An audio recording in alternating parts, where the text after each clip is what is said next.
Hello everyone and welcome back to Money, Finance, Wealth. Today we're dissecting a concept that's often misunderstood and feared, debt, specifically separating the good from the bad. Before we dive in, if you're new here, please hit that like button, subscribe to the channel, and ring the notification bell so you never miss out on our in-depth guides to mastering your finances. We're all about providing you with the knowledge you need to build a secure financial future. Debt isn't inherently evil. In fact, strategically used debt can be a powerful tool for building wealth and achieving your financial goals. However, not all debt is created equal. Understanding the difference between good debt and bad debt is essential for making smart financial decisions and avoiding costly mistakes. In this video, we'll break down the characteristics of each type of debt, providing you with a framework for evaluating debt and using it wisely. It's important to shift your perspective on debt as leverage used strategically.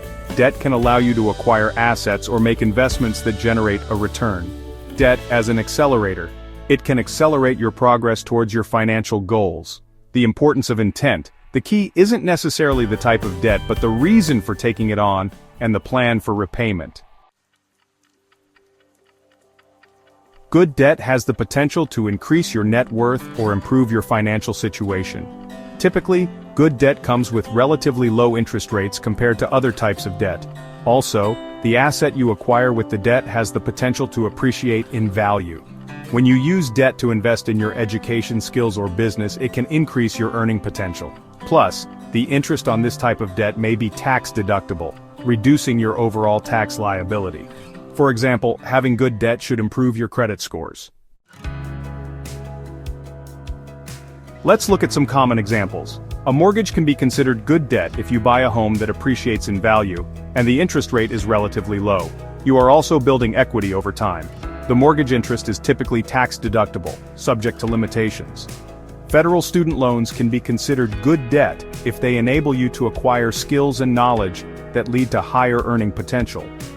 Federal student loans often have lower interest rates and more flexible repayment options than private loans. Small business loans can be considered good debt if they are used to start or grow a profitable business. The business will give you cash flow and growth and will hopefully be worth more than the loan later on. Loans to purchase rental properties can be considered good debt if the rental income exceeds the expenses and the property appreciates in value.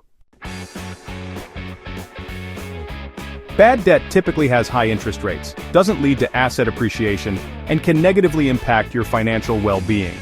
High interest rates. Bad debt typically has high interest rates, such as those on credit cards or payday loans. No potential for appreciation.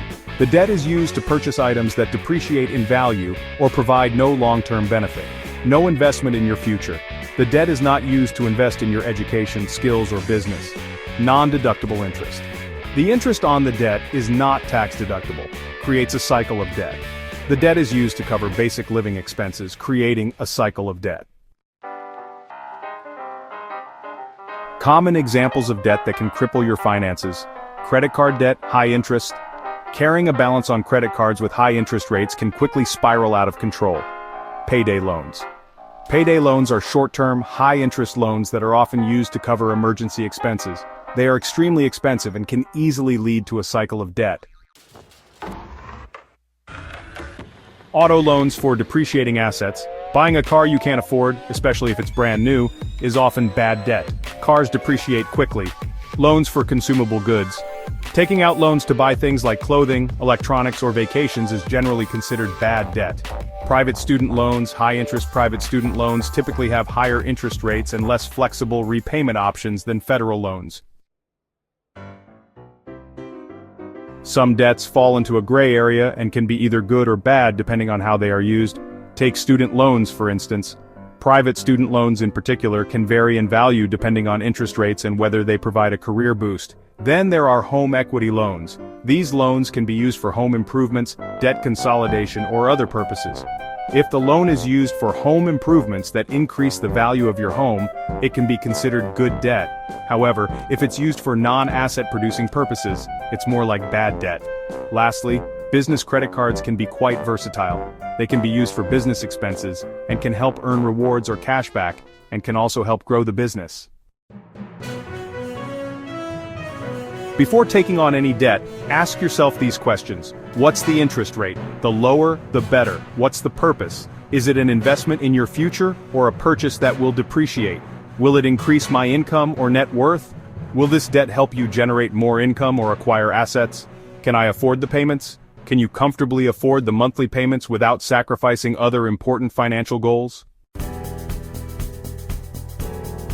If you're carrying bad debt, it's time to take action. Stop adding to it. The first step is to stop accumulating more bad debt. Create a budget. Develop a budget and track your expenses to identify areas where you can cut back. Pay off high-interest debt first. Use the debt avalanche or snowball method to aggressively pay off your high-interest debts. Negotiate lower interest rates. Contact your creditors and ask for lower interest rates. Balance transfer. Transfer high-interest debt to a balance transfer card with a 0% introductory APR. Debt consolidation. Consolidate your debts into a single loan with a lower interest rate. Credit counseling. Seek help from a non-profit credit counseling agency. If you're unsure about how to manage your debt or make smart financial decisions, consider consulting with a qualified financial advisor. Speaking of guidance, we'd like to thank Fenul Wealth Management for sponsoring this video. If you're looking for personalized financial advice and wealth management solutions, their team can help you navigate the complexities of financial planning and build a strategy tailored to your specific needs. You can reach them at 888-336-8586, email info@fenul.com, or visit their website at fenulwealthmanagement.com. Understanding the difference between good debt and bad debt is a critical step towards achieving your financial goals. Thanks for watching Money, Finance, Wealth. We hope this video has helped you better understand good debt versus bad debt. Remember to consult with a financial advisor to determine the best course of action for your specific situation. And before you go, please give this video a like, share it with your friends, and subscribe to our channel for more informative content on all things money, finance, and wealth. Your support helps us continue to create valuable resources for your financial journey. Thanks again for watching, and we'll see you in the next video.